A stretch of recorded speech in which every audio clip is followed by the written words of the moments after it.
Be strong. Be strong. Thank you. Thank you, Matt, Tammy, Ed, Jim Hightower. We've got a lot of great people who have come to Wisconsin to support you, and I'm very glad to have the opportunity to join them.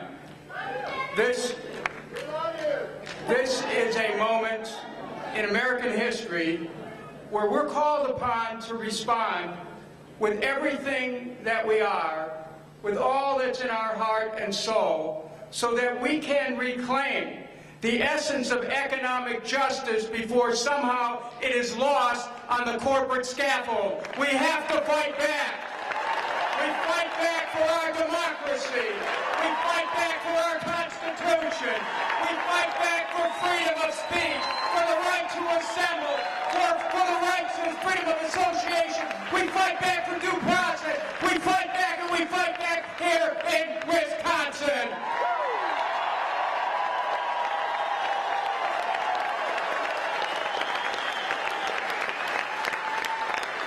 All over America, people are experiencing this ferment that is coming from the events in Wisconsin and the events in my own state, where in the past week a bill has moved along that would strip the right of collective bargaining for Ohio's public workers, that would put them in harm's way should they decide to strike, because then replacement workers would come in and then would set the stage for privatization. And after all, isn't what this is all about? Corporations want to steal what they feel is theirs to begin with. They don't believe in such a thing as government of the people. What they believe in is government of the corporations, by the corporations, for the corporations. That might work on Wall Street, but it's not going to work in Wisconsin. And it's not going to work in Ohio. And it's not going to work in Michigan.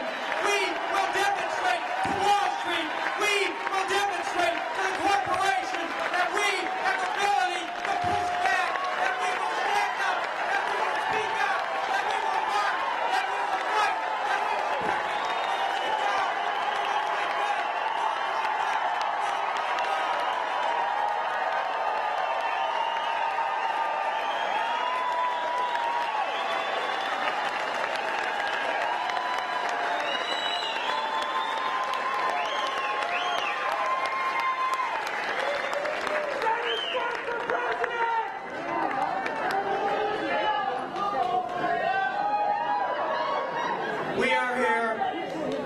We are here not for ourselves. We are here on behalf of all those who serve, whose work is dignity, who've committed themselves to public service. We are here for them to say that they and all workers everywhere have a right to join a union, have a right to collective bargaining, have a right to strike, have a right to decent wages and benefits, have a right to a secure retirement, a right to a safe workplace, a right to be able to participate in the political process, and a right to reclaim their government.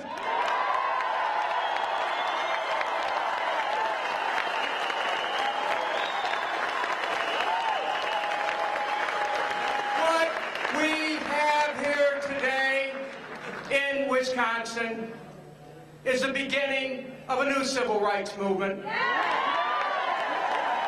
Because historically, we have to understand that historically, the right that workers had came apace of the civil rights movement, which resulted in breaking slavery, because working people understood that unless they fought slavery and joined with the abolitionists, that their ability to be able to make a living was going to be compromised. So what we have now here is the 21st century version of a civil rights movement where we understand that an economic democracy is a precondition of a political democracy. And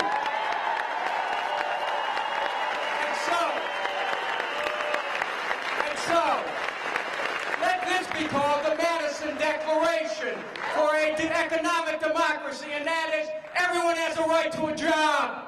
Everyone has a right to an education. Everyone has a right to health care. Everyone has a right to retirement security. Everyone has a right to housing. And everyone has a right to peace.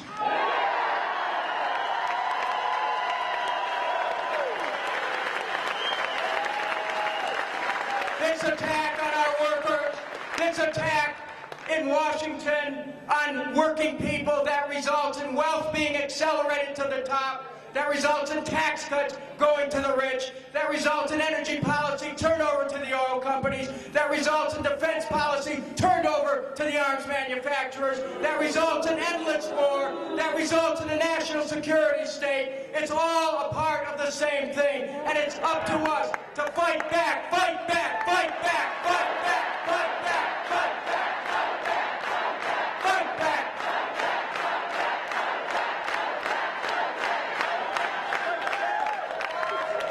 The objectives of corporations are different than those of government. They would like us to believe that the corporate ethic is what government should be about. But we know that corporations are here for one thing and one thing only, and that is profit.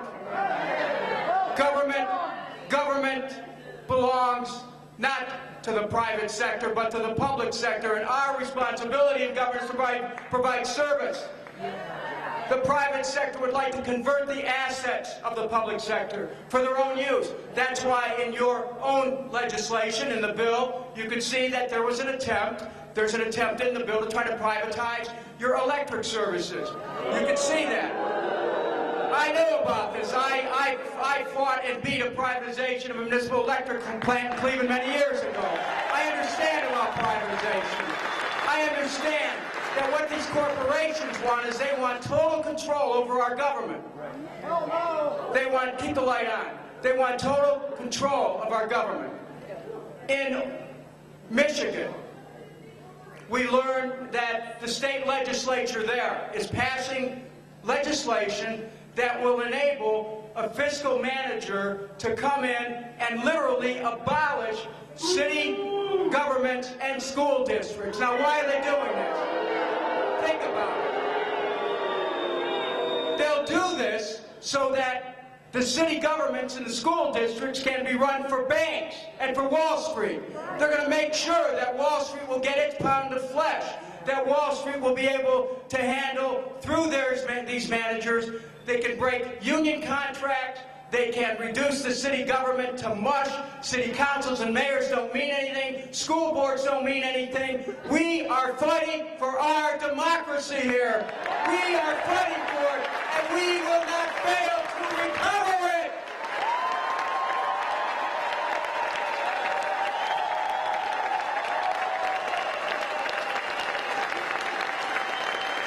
And we will recover it by establishing a program of economic reform which will wrap its arm around all of the movements in our state to try to regain control of state government. Because you cannot succeed unless, from the national level, there is the movement that some of the young people talked about earlier that puts into place programs that can create jobs for all, that can create education for all, that can create health care for all, that can protect retirement security, and that can create peace. Right now, we are told in Washington that when we want various social programs, we're being told, well, we can't afford it. But when they ask for trillions of dollars for war, no one said, oh, we can't afford it. What they say is just borrow money from China and Japan, and just keep the war going. Part of our program for economic reform is that we end the wars in Iraq. We end the wars in Afghanistan. We stop this national security state. We bring our troops home from around the world. We stop the Pentagon control of our government. We break their hold by breaking their budget.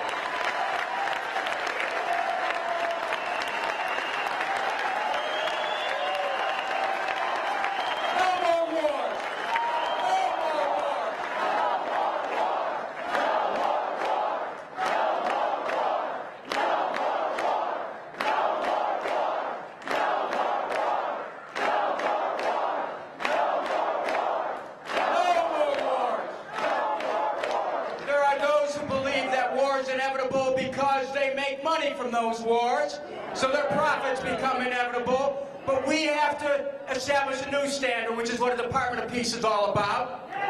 That we have the capacity to create peace, that we're not just victims of the world we see. We become victims of the way we see the world when we buy into the psychology of war, which is a false psychology, which is not something that we should accept as the way the world should be. We have a right to accept a world free of war. We have a right to accept a world where there is plenty. We have a right to create a world that has plenty.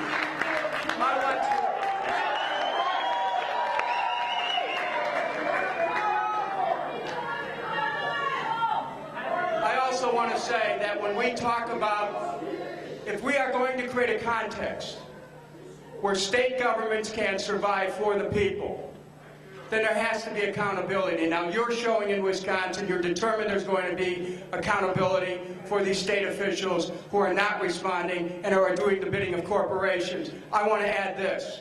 There's another thing our country needs to do.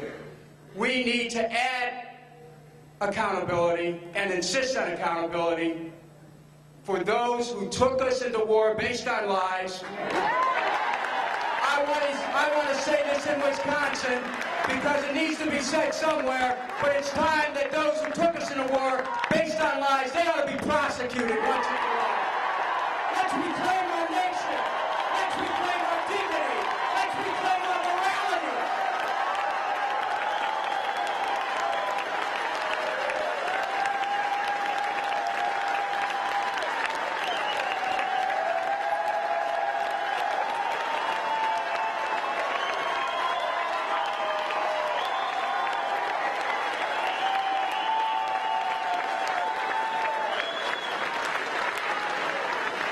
We are constantly told we don't have any money. Joseph Stiglitz pointed out that the war in Iraq would cost at least $3 trillion. We're at the $500 billion mark with Afghanistan. But we will have a vote this week, and the vote will be to end the war in Afghanistan. It will be Thursday, House Concurrent Resolution 28. I'm proud to sponsor that. We're going to get another vote on Afghanistan.